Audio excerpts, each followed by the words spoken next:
So our moderator is Warren Sack, and he's my colleague in film and digital media, associate professor.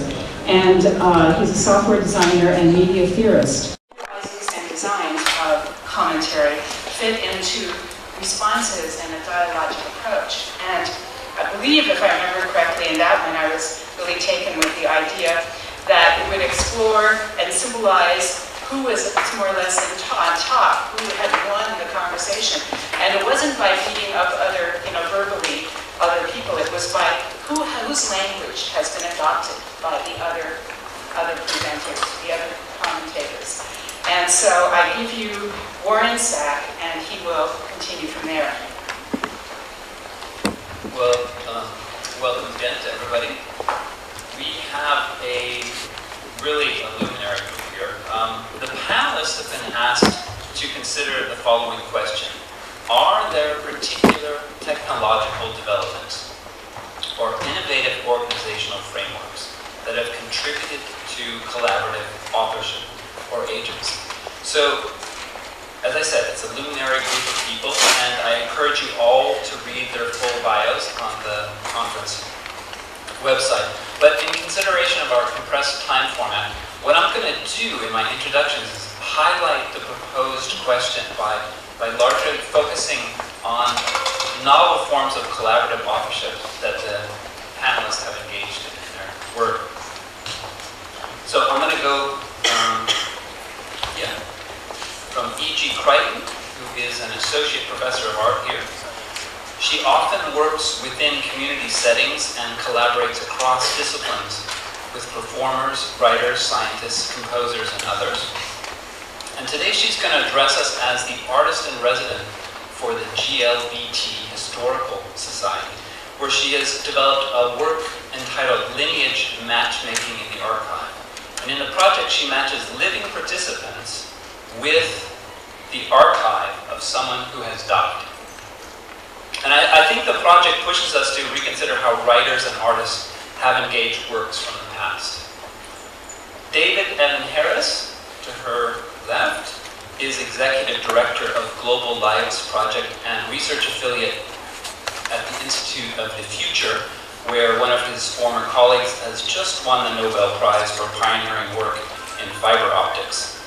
The goal of the Global Lives Project is to video 24 hours in the lives of 10 people who roughly represent the diversity of the planet's population. Again, I think this is a provocative form of collaborative authorship. Can 10 people represent the lives of billions? Marsha Kinder is university professor and professor of critical studies, comparative literature, and Spanish and Portuguese at the University of Southern California. Now she's authored over 10 books and 100 essays, but since 1997, she's directed the Labyrinth Project, an art collective and research initiative on interactive cinema and database narrative at USC's Annenberg Center for Communication. Her focus has been on the production of alternative games and interactive media that use new media to explore and recognize multicultural perspectives. So I'm pushed to wonder what forms of authorship can be sustained across divisions of cultural difference, and how do we approach that question? I'm going to introduce Joline Blais, who we're going to see on the screen, and Jon Ippoltio, sitting immediately to my right, who frequently work together and are both associate professors of new media at the University of Maine.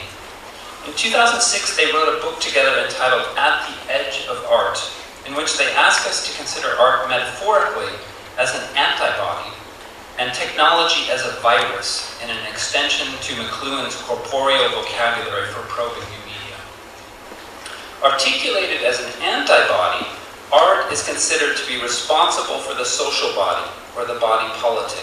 And I think this sets up a new dynamic between artists and their embedded communities. And I see this new dynamic, especially in Jon's recent work on open source media and Joline's engagement with indigenous media production. At the other end of the table, our respondent, Noah Wardrip Fruin is an assistant professor of computer science at UC Santa Cruz. He has done a number of artworks in collaboration. He has 5 books out from MIT Press, 4 of them collaboratively authored, collaboratively edited.